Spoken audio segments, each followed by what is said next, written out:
how to avoid news avoidance and burnout of journalists and audiences. Oh, and I just forgot to say, I carried around this note and I keep forgetting to tell y'all. If you find a lost phone, please give it to the registration desk. Thank you. And be on the lookout for one. All right, back to the program. Our next panel, it's a research panel. Again, it's how to avoid news avoidance and burnout of journalists and audiences. And it's chaired by Kate West, an assistant professor of instruction, right here at our very own UT Austin. So let's welcome Kate and the panelists to the stage.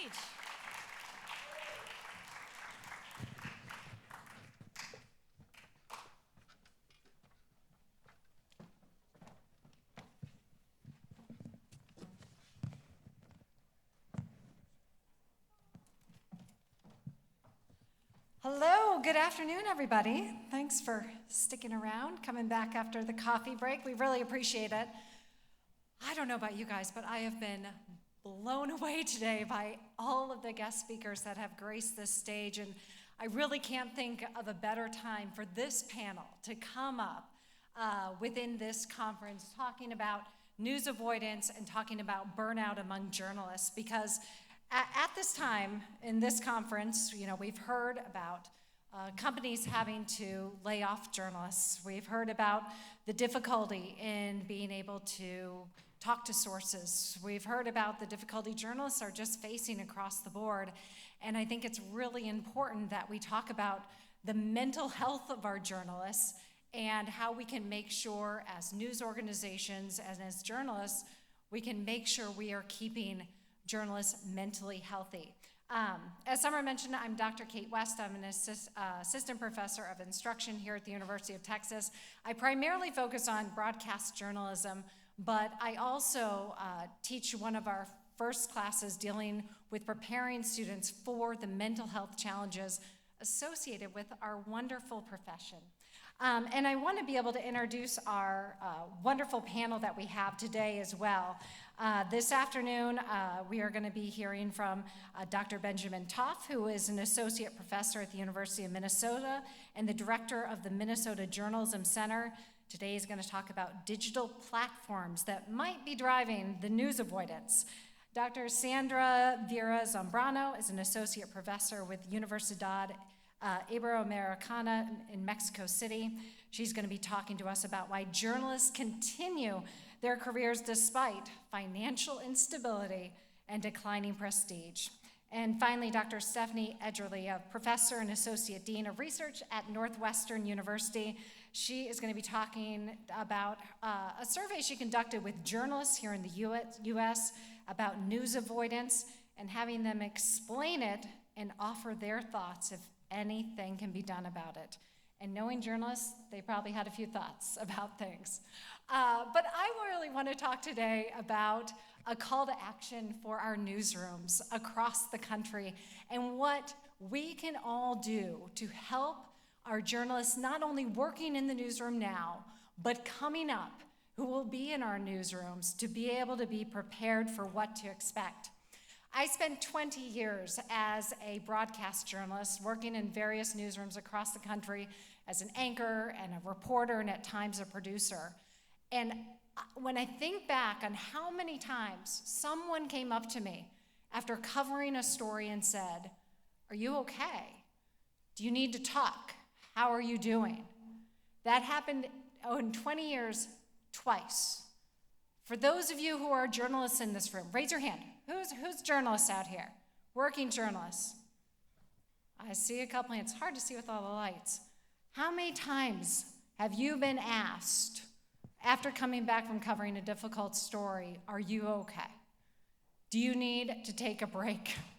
We aren't asked that. And as I moved from being a journalist to being a teacher in the classroom here at the University of Texas, I started to see a lot of our journalists, our students who would go out to get jobs. They would be leaving the field, quitting the business 3 to 5 years after becoming a journalist. And for those of us who work in news, when we think about 5 years into this business, we're just developing sources. We're just really starting to figure it out.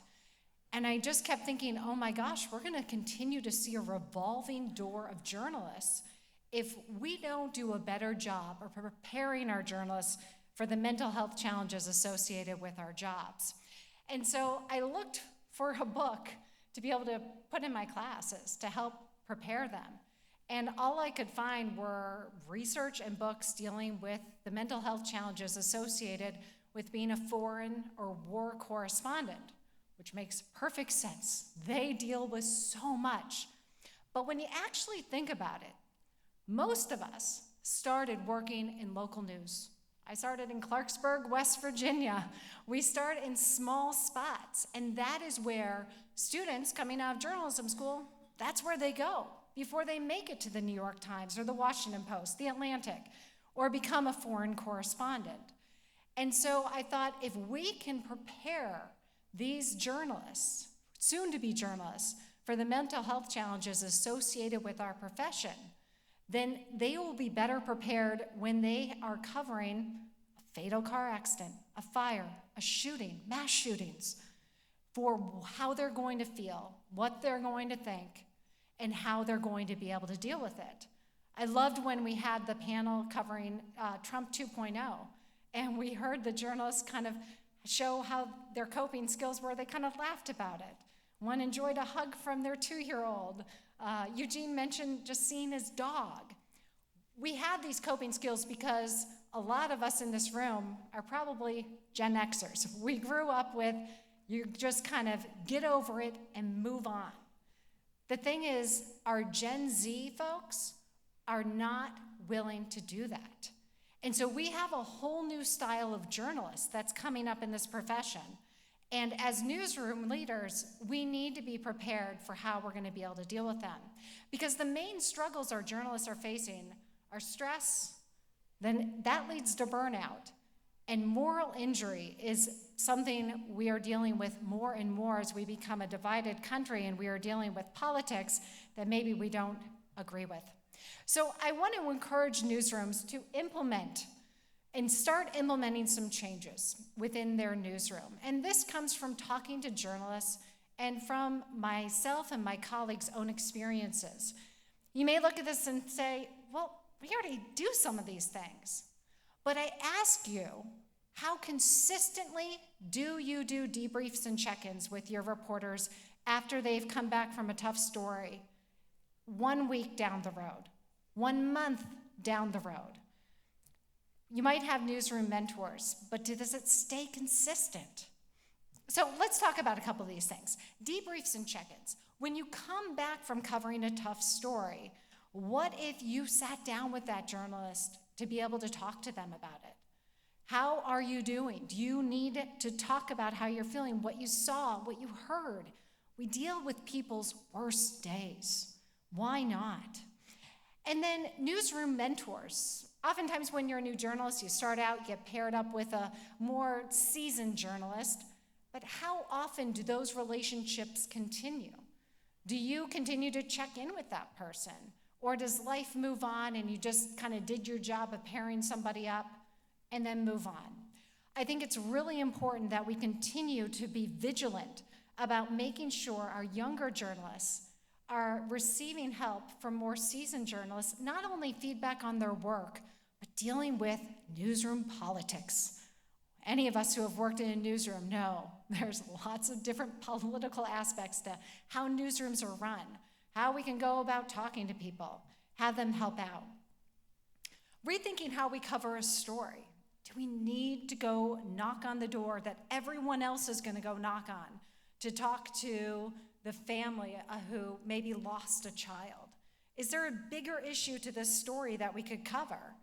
Making that door knock is nothing any of us journalists want to do, but we do it because we know it's important. In-house therapists is another big thing, and I'm so thankful that I've been seeing more and more news organizations bringing in therapists prior to journalists going out to cover big stories or post big stories. When we had the big mass shooting at the Uvalde school, just a few years ago, so many news organizations brought in therapists to talk to the journalists post coverage. But what I want to encourage is Right after coverage, yes, you may feel something. It will be difficult. But for so many of us, we don't decompress from covering these difficult things until a month, 6 months down the road. And at that point, the news coverage oftentimes maybe has moved on, and the therapist is no longer there. I think it is really important, instead of just offering 5 free therapy sessions as part of your health insurance coverage, to actually have an in-house therapist that is there at least 1 day a week for journalists to go speak to. Think about the hours you work as a journalist. None of us work a 9 to 5. Taking a break, I didn't have lunch. There was no lunch break. I ate lunch in my live truck. When would I have ever had time to go actually make an appointment to see a therapist?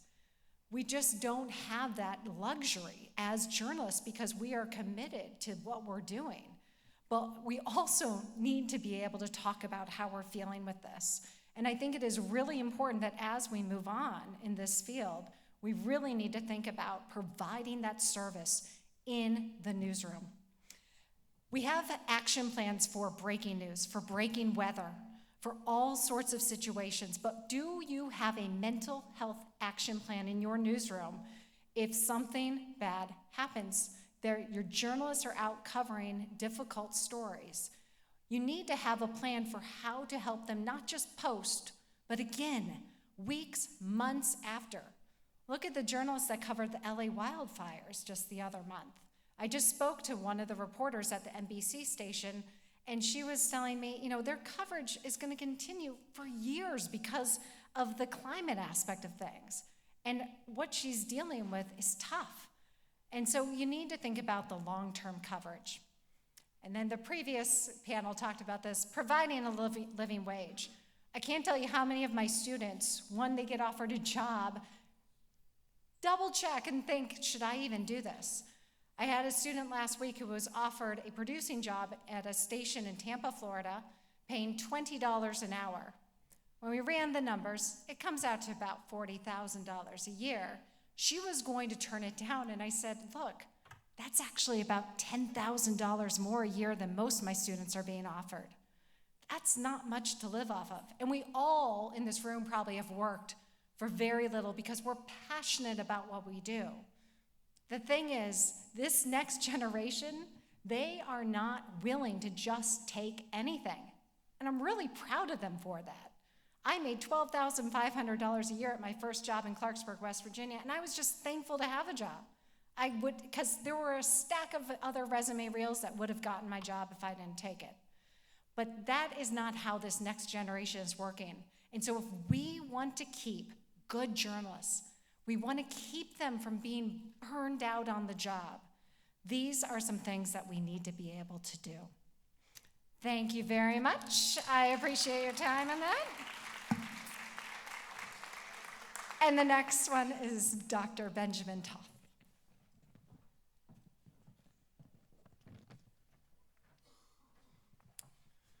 Thank you so much, Dr. West. It's a pleasure to be here. I'm going to talk about news avoidance, but specifically about digital platforms as it relates to news avoidance. And I'm going to start by telling you a little bit about who I am. So a lot of what I study is the public's relationship with news. Published a book on news avoidance about a year ago. I've also done a fair amount of research on trust in news. And more recently, though, I've been trying to work with newsrooms around testing different kinds of strategies for mitigating some of these problems, to understand what works, what doesn't work, to build trust and increase engagement. We all know, and as the last panel discussed, there's been rising rates of news avoidance across the world, in some places doubling in the percentage who are actively often avoiding the news. Now, there's a lot of different factors associated with that. We know it tends to be found at higher rates among younger people, slightly higher among women than men in many places around the world. It tends to be people from lower socioeconomic classes, people who are less interested in politics in general. But there's also an element of this that is very tied to digital platforms. Digital media use tends to also be associated with news avoidance, and that's really what I'm going to focus on. But the problem of news avoidance is a very complicated, complex intertwining of multiple factors. In our book, we talk about the role of identities, ideologies, as well as infrastructures being those pathways that people are using to access and engage with news. So it is this combination of both who we are, what we believe about our place in the world, as well as those tools and pathways that we're using, that we're relying on increasingly to find, access, and navigate content. And it's that last piece that is the subject of this particular project that I'm going to focus on. So about a little over a year ago, I started talking with the Texas Tribune about a number of these projects where we could work together to try to test some different kinds of experiments to build trust or increase engagement with news avoiders. And this particular aspect, all of these projects have been supported by the Google News Initiative and the nonprofit Alliance for Trust in Media. This particular project, looking at young adults through some of the engagement that the Tribune has been doing on TikTok and Instagram. Because I'm based in Minnesota, I also brought in NPR News, which has been developing a fair amount of this content for over a year itself, what they've called a reverb on their Instagram and TikTok feeds. What we decided to do when we set out to study this was conduct a series of focus groups, in part because each of these organizations has been experimenting with their own strategies for developing this content and wanted to better understand how audiences were thinking about the kind of content they're producing. So in October and November, we conducted 10 focus groups, 6 of them in Houston and 3 different cities around the state. 6 of them in Texas, 3 different cities around the state, 4 in Minnesota. And we used third-party recruitment agencies to actually find and screen participants for these groups, regular users of these platforms, under 35 years old. And in the sessions themselves, we focused on what their daily habits and routines are like, what their preferences were around news delivered in these spaces, and their specific feedback around concrete examples of this content produced by each of these organizations and others. This is just an example from NPR's content, from Reverb, but we used a mix of both static images and text, along with short and longer form videos, mix of different tones and styles. And some of the things that came out of these groups are very specific to like different approaches to creating this content, which we can also talk about. But I'm actually going to focus more on a sort of more general context for how these audiences were thinking about the appeal of these platforms. What is it that was drawing them to spend so many hours of the day in these spaces that I think have some really useful lessons for news organizations to think about in terms of gauging with these audiences. There's a lot of things that we found that I think are noteworthy. These platforms as a source of discovery of information, some of what was discussed in the last panel, that personalization aspect, a tool for social connection, the sort of building of community or even relationships between people who are on the platforms and between the news organization and the audience. But I really want to focus on these last 2 in my remaining time. The degree to which so many of the people talked about their use of these platforms as a tool for mood management, as well as the sort of specific aspects of the user experience that was a major part of the appeal. So when it comes to mood management, I think this will sound familiar to you. These are some of the comments that people talked about in terms of why they found themselves spending so much time on these platforms. It's just a way to be mindless, as Eugene put it. It's like, well, I have nothing else to do, so I'll just look. Or like you said, when you're in an awkward situation, you just keep scrolling, as Sylvia put it, or Abby. I always check it when I wake up. I look at it when I'm bored throughout the day. So the sort of mundane roles that it plays in people's lives. But also, people often talked about it as a way to relax, a way to wind down. I just think it's a good way to wind down, especially after work, especially if you have to use a lot of brain power. It's just relaxing. I'm going to TikTok just to laugh. I think my For You page is really funny sometimes. So if I wake up in the morning and it's funny, I'll just keep scrolling. But before night, it's just kind of to wind down. I'm used to scrolling before going to bed, and eventually I'll just knock off. Now, another version of that, of course, is escapism, and people were pretty explicit about this. I think especially in these past few weeks, I've been really needing it. Remember, this is in the context of around the election. You don't want to drink, you don't want to do drugs, so your phone also has a numbing effect. I'm joking, but you know what I mean. It's kind of a way to numb your brain and just like, I'm just gonna look at 10 hours of dogs in pumpkin costumes or whatever on there. I think it's become a new substance for escapism. Now, this is a very distinct contrast from the way that many thought about news, which mostly people talked about in sort of very negative terms as draining, anxiety-inducing. I hope I don't hurt anybody's feelings. Politics stresses me out. So a lot of times it's not like a joke about the upcoming election. If it's actually serious, I just scroll through like I don't even want to raise my blood pressure by watching it. So this was the context that a lot of people were approaching their encounters with news in these spaces. And so often sort of in contrast to a lot of the news content that they were finding there. Now, the other piece of it has to do with the user experience. And many people talked about the specific features of getting information in this what they perceived as efficient way on the platform that was part of the appeal. So people talking about even using TikTok, for example, instead of going to Google anymore, they would just go to the TikTok search bar and put whatever they're trying to find. It's easier that way.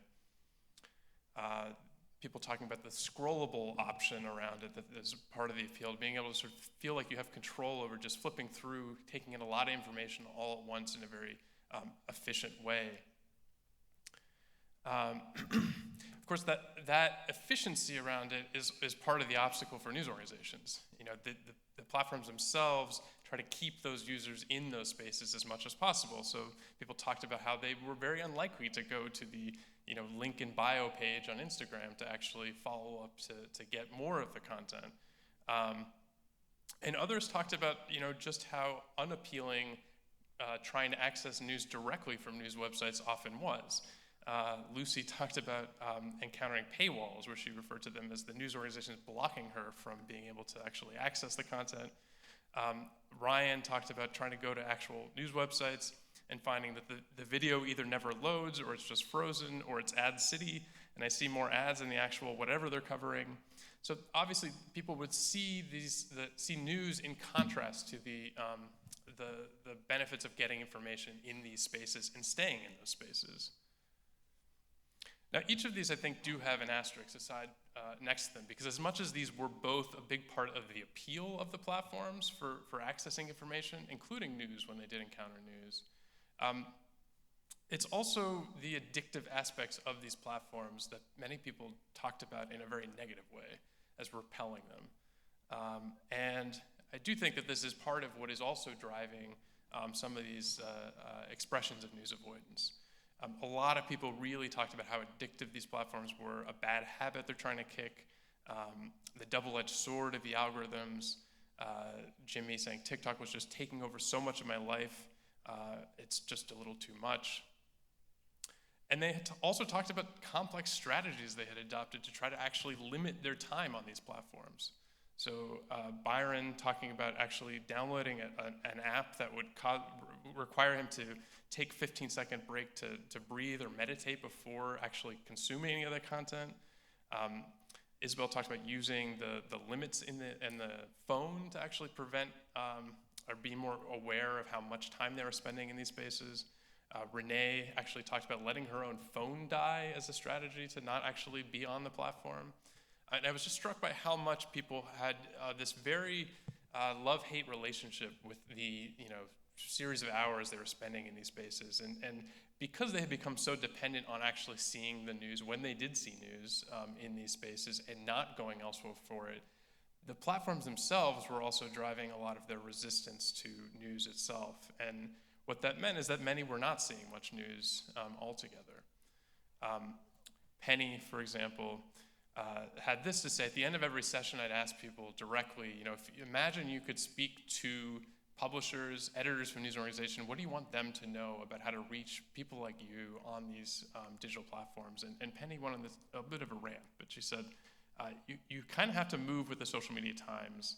I think you have to find a short, effective way to deliver the news. People are not reading. Literally, people are not reading. People are doing a lot of short-form texting and stuff like that, and it's like even just pushing out these articles, you're not going to get people because people are not stopping to read them. People don't even stop to read captions anymore. How are you going to put out a whole news report when people don't even want to read a 2-paragraph caption? So, some takeaways. You know, as I've been thinking about how to make sense of all of these findings, I went back to read a very classic article in Communication by Bernard Berelson, who in the 40s conducted a study interviewing people in New York City in the midst of a newspaper strike. It's a very famous article called "What Missing the Newspaper Means." And he was trying to understand what was it that people valued about their local newspaper. And if you have not read this article, I encourage you to find it. It's easy to find if you Google it. Because it's so striking, the things that he highlights about what it was that people valued about newspapers. People talked about it as a tool for daily living, for social prestige, social contact. He talked about the act of reading itself being pleasurable, and the degree to which it was a socially desirable way to pass the time. He talked about the compulsive habit associated with newspaper consumption, and even fear of missing out, and not so much in those terms, but he did talk about, this is a direct quote from the piece, one man reported he felt uneasy, quote, because I don't know what I am missing, and when I don't know, I worry. But also things like this. Some respondents were gratified at the newspaper strike because it provided them with a morally acceptable justification for not reading the newspaper as they felt compelled to do. Under the stress and strain of wartime conditions, my health was beginning to fail, and I enjoyed being able to relax a little. So much of what's in this article from 1948 feels very, very familiar today, but it's about newspapers. It's not about TikTok or Instagram. And what that tells me is so much of the ways in which the appeal of the newspapers in the 40s, what we've long associated with news consumption, is really about these other aspects of news consumption that have largely been supplanted by these platforms.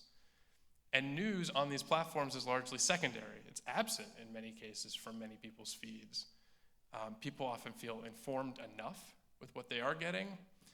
And so when they do seek out news, too often they do not feel empowered by that information. They feel sort of that much more lacking in power.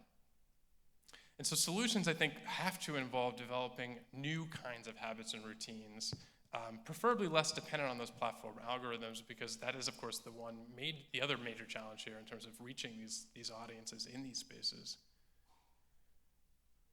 But I do think there's opportunity here, given the degree to which people really express a desire for alternatives. It's not that they were so satisfied, despite all these things that they do like about the platforms and prefer them to the other modes of getting news and information. They see all the hours that they're spending in these spaces, and they don't actually necessarily like it. And so I think that there are ways of satisfying those needs of audiences, but it has to come from recognizing that it's the experience of the news consumption. It's not just the information that people are looking for in some of these other areas. So I will leave it there and turn it over to my next presenter. Thank you, Benjamin. All right, we have Dr. Sandra Vera Zambrano. Thank you. I would like to start by saying that I'm really, really thrilled and thankful to be here. This conference is so inspiring. It's been 2 days of wonderful thinking and sharing, and I'm really honored to be part of it. So let's start. I saw many of you were journalists. I was wondering how many of you are journalism students. Good. This is probably going to be helpful, what I'm going to say. And if you're journalists, it's kind of late. So I came to talk about journalists and how they managed to do such a wonderful job with their doubts, their fears, sometimes even their physical integrity, as we saw yesterday, and sacrifices that most people don't even imagine. We were thinking about exile and other things that we've been talking about. And that is precisely the predicament.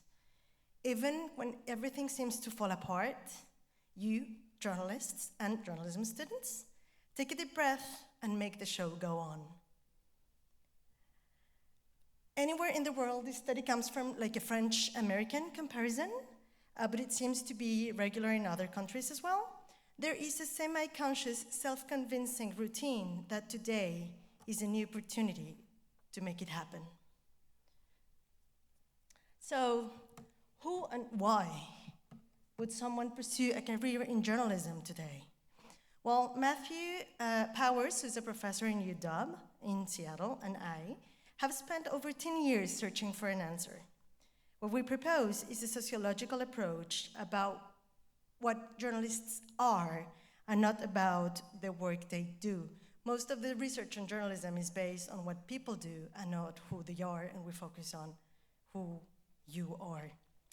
So this image that you see here is a journalist. It's an AI-generated image from a real journalist in France who loves doing radio, but only the moment when she's on air. Before, she hates journalism. After, she hates journalism. And she spends her life telling everyone she knows not to go into journalism path. So is this possible? It's possible because she knows it's really hard to be a journalist, yet believe her efforts are worthy. So every journalist Matt and I met, that's the book we have,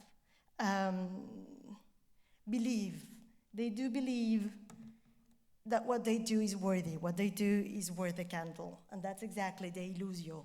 Some other people would call a call or a vocation, and that's exactly what helps us understand that journalists still believe that doing journalism is important against all the odds.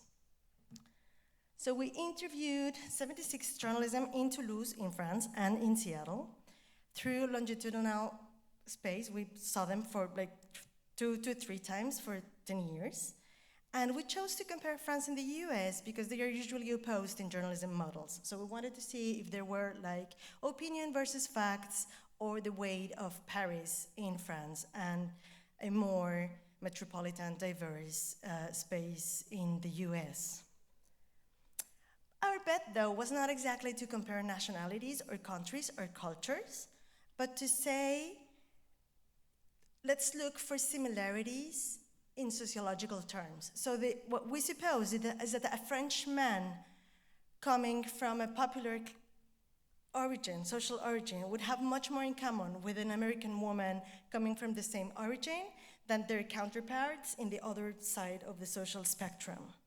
So I'm speaking very precisely about Toulouse and Seattle, which is not like journalistic capitals. So it's like local, but like well-sized big cities, spaces where we find a very reduced diversity of the social body.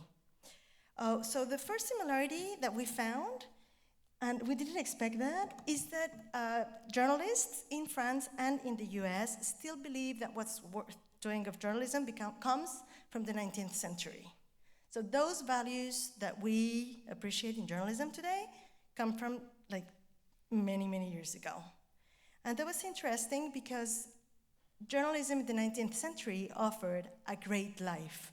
Glamorous, social ascension, like you could become someone. And you could like empower people with that. Tell stories, do whatever you wanted to do, and then help for the civic life. And that was a similarity that we didn't expect. The second one is that journalists are always looking for a balance between economic and symbolic rewards. We surprisingly found that journalism is not necessarily a matter of passion or motivation only. If that was true, there would be many, many more journalists. But it's not a matter of money neither. There would be many, many less, as you just said. Like the income is really low compared to what they do and how many hours they work. So that's what we call the difference, live off, the F, and live for. And so do they do it for symbolic rewards or do they do it for economic rewards? And they need to find a balance, the right equilibrium. And the interesting thing is that it depends on the social origins as much as whatever they do as ideal journalism. So to tell you an anecdote, that you can see people from lower social origins and from universities that were less prestigious tend more to decode. This means giving information, right information to their communities. And they would always start by saying, well, I'm not a Pulitzer Prize, or I'm not Albert Londres. They would always like apologize I would ask, like, what do you do, and what's like the best thing you've ever done? They would say, well, there's this reform, and I try to translate. And that was the word they would use, but they would always like apologize, and that's something very striking. So it was like more for women, more for lower, like diverse population, and universities. Universities happen to be a very, very huge predictor. Then we found the Dignify, which are the people that are working on particular groups. So it could be, in the French case, talking about people with morbid obesity. So they would like follow them and work with them, and their concern was to not talk about the monster. So the idea was always defending someone in particular or a group in particular, but taking them away of whatever they could be like labeled on negatively. On the other side, we found that Discover, which is like more watching dog seeming way of doing journalism, and which is the way to ask for accountability, to hold the accountable responsible, or Edify. If I heard Edify is to give another or a new explanation of something that's going on, but thought in a larger scale. So if I have to name newspapers or the example of outlets, Decode and Dignify would be more like local, like closer to communities.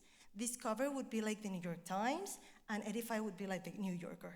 So it's different types of doing journalism. What's interesting is that this is really close to their social origins and the context they live in. And this is a moment to make a small diversion, just to tell you that the balance between symbolic and economic and these different ideals of journalism are also very, very touched by non-professional matters. So besides the context and besides all the professional things that are going on in the newsroom, if they work in a newsroom, journalists might choose to continue doing their work because they like the lifestyle, or they like whatever they thought they would do when they were like young, and that was my dream, so I'll just keep moving. Or this is only true in France because they finish at 5, and that gives them the chance to do other things afterwards. Or because they like writing, or because they have a family that really supports and it's really proud of what they do. And I'll just tell you a little, very small anecdote about someone who I really appreciated during the interviews, and I could see him for many, many times in Toulouse. And he was coming from a very, very low social origin. His father was a painter in construction, and his mother was a nanny at a pre-K school. He was like not only the first people who have gone to the university, but the first one who had gone to a prestigious university and got a job. But he was earning the minimum wage, and he was working like 60 hours a week, and that in France is just like something huge, like not for the minimum wage. And I would ask him, like, why do you keep doing journalism? And he would say, I am the only one in my family who stays clean and who can actually sit down for working. And that was really surprising to us, to see that journalism could mean, like, his family was super proud, and he was super proud because he could like sit down. And that to us was just like very impressive. So another similarity that we found between the French and the American is that every journalist know exactly where they stand and how they contribute to their communities. So when we ask them how they adapt to technological economic constraints, they have 3 sort of different answers. So either they ignore, either they invest, or they endure, and I'll explain. And they are all linked to their social conditions. So imagine these offices in Toulouse, France 3, so it's the regional TV broadcast, and there's a newly arrived news director who asked everyone in the newsroom to prepare videos and content for the website and Facebook. This is 15 years ago. I first met a man in his late 50s, 30 years of experience. His father used to be an engineer in aeronautics and a housewife mom. He studied at a prestigious university in Paris and then came back to his hometown to settle down. It's very, very, very solid middle class. When I asked him how he perceived the news director's need to add videos, He looks at me as if I were crazy. He chuckles, and I didn't understand. And he tells me, the funny thing is that the body, and he calls him the body, like the news director, the body thinks I'm going to do it.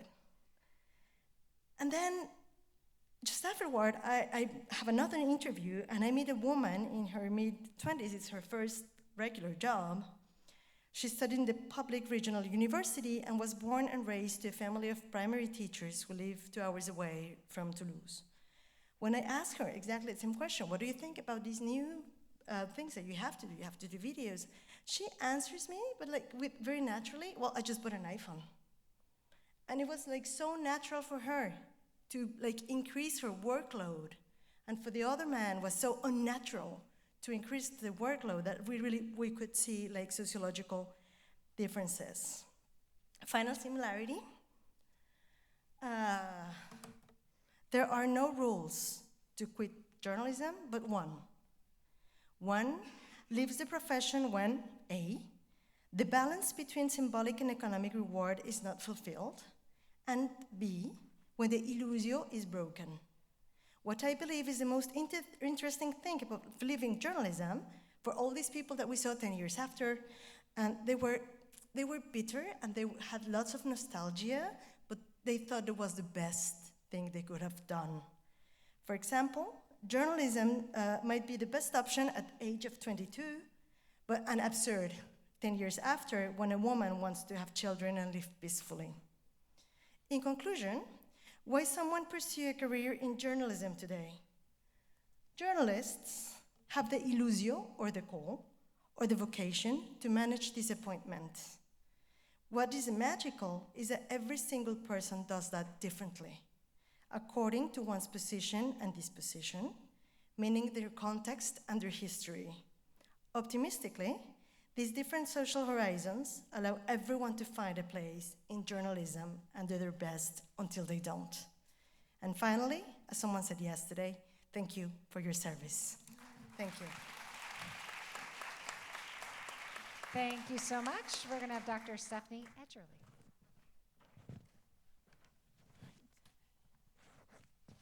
Hey, hello, everyone.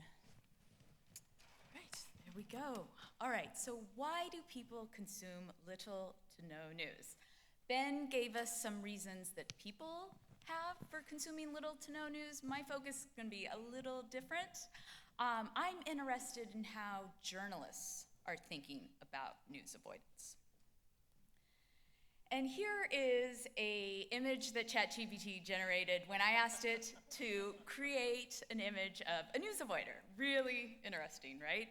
This appears to be a young person, a male, who is avoiding news, TV news in this case, by engaging in more pleasurable activities. This would be reading, even though we heard people don't read. This would be reading a book so they cannot see the TV and the news, while also listening to music so they cannot hear the TV news, all while you see multiple devices that are in the background and within reach. So is this the image that journalists have in their head of a news avoider?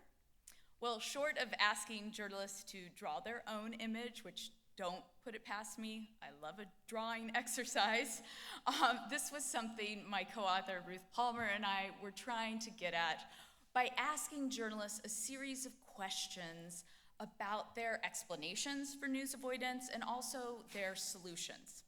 Now, more specifics on this can be found in 2 published academic papers. If anybody really wants more details, I'm happy to send you digital copies of both of these. Feel free to email me. But for my brief remarks right now, I'm going to focus on 3 top-level takeaways that are based on a national survey of around 1,500 US journalists that we did a couple years ago. All right, the first finding that I want to share is in response to this question. So we asked journalists, in your opinion, why are some people news avoiders? And it's really important to specify what you mean by news avoidance, so we said, that is, why do some people consume little to no news? This was an open-ended question, so journalists could answer it however they wanted. They could write as much as they needed, and boy, some did. And we received over just short of 1,500 responses. And when looking over all of the responses, we found overall there were 3 types of explanations, or 3 categories of explanations that journalists gave. Or to use slightly more charged language, 3 sources of blame for news avoidance. The first are news avoiders themselves. It is their preference for entertainment or their lack of care or understanding. As one journalist said, they simply don't care what's happening in the world. Or another, people are comfortable with their ignorance. These are the things that explain their disconnect from news, right? This is where I would put the ChatGPT image also in this category. A second category of blame relates to characteristics of news. Here, journalists said there was some deficit with news itself, or, and this is an important or, people perceived news to be deficit in some way, and that contributes to their avoidance. So references to news being too negative or too opinionated or biased, or the lack of relevance in news, were often mentioned here. The final category relates to the larger context that news circulates within. And this could be the macro environment, like the polarization of society, or people's more micro environment, their everyday life. People are just too busy with the demands of work and family life. Okay, so 3 categories or sources for blame. What was the most common? Well, we found that referencing the news as being the explanation or the reason for news avoidance was the most common, with about 60% of the responses that we received mentioning news itself. Around 40% then mentioned the larger context, and around 30% mentioned news avoiders themselves. For those of you that are quick with the math, you might notice that this does not total to a tidy 100%, and that is because we allowed people to reference multiple explanations. So these were not mutually exclusive categories. All right, the second finding I want to briefly talk to you about is that we observed a connection with how journalists were thinking about news avoidance and their overall tone. Specifically, the most sympathetic responses tended to blame news or contextual factors. Here are just 2 examples on the screen for you. For time, maybe I'll focus in on the bottom one. Here, a journalist said, "Because news is depressing as hell. I'm a media professional, so I feel obligated to consume the news, but I often don't want to." Right? There's almost this identification with why somebody would want to avoid news. We can contrast this with the more skeptical or even condescending responses that tended to blame news avoiders themselves. You can see this through the use of almost distancing language. If you want to look at the top quote from a journalist, "I would say it's because they're unintelligent." Probably they would say it's because they're concerned with their mental health.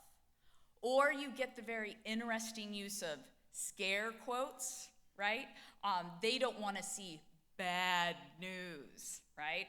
Or that they think the media is biased. Or you get some nice name calling, which no, I'm not going to read that quote, but it is there for you to read, that really tend to delegitimize the reasons that news avoiders are giving for why they would consume little to no news.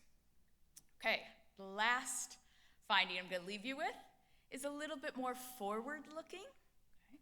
So here we asked journalists, in your opinion, can anything be done to convert news avoiders into more regular consumers of news? Yes or no? Now, before I tell you the answer, I want you to think in your head what percentage saying yes would be cause for optimism? Or if you're a glass half empty kind of person, what percent saying yes would be cause for pessimism? Got your percentage? All right. Survey says We found that about 66% of US journalists that we surveyed said, yes, something can be done. To be honest, this was higher than I thought it was going to be. And in case you're curious, those journalists who said yes, they tended to be younger. They tended to have higher levels of education. And the finding that I think is super interesting is that they said they personally knew a news avoider.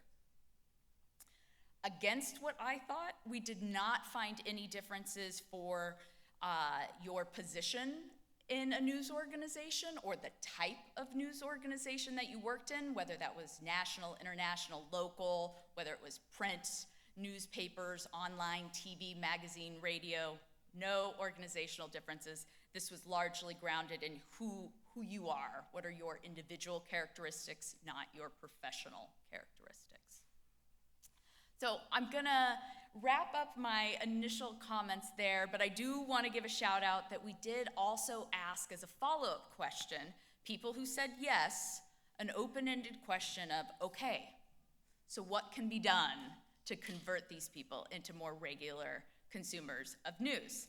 I hope we can unpack that a little bit more in the conversation with the panel and the Q&A, but just as a little tiny teaser, because I'm a sucker for a word cloud, I want to show you the most commonly mentioned words that journalists gave us when answering this question of, okay, what can be done to convert news avoiders into more regular consumers of news? Okay, so with that, I will end my comments.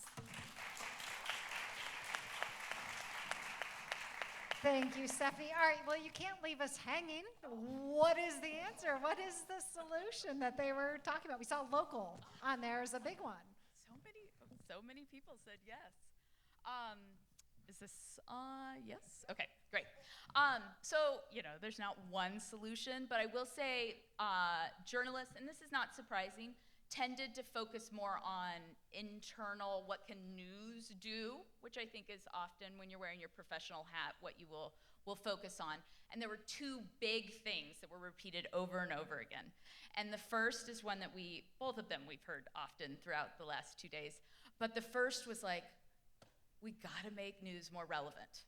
And a lot of it was juxtaposed to politics, which I know is like a tight needle to thread here, but that a lot of politics, White House, Congress coverage is very inside baseball and alienating to people, and we need to figure out how to make news more relevant to people who perceive it not to be, or for people who it really isn't relevant.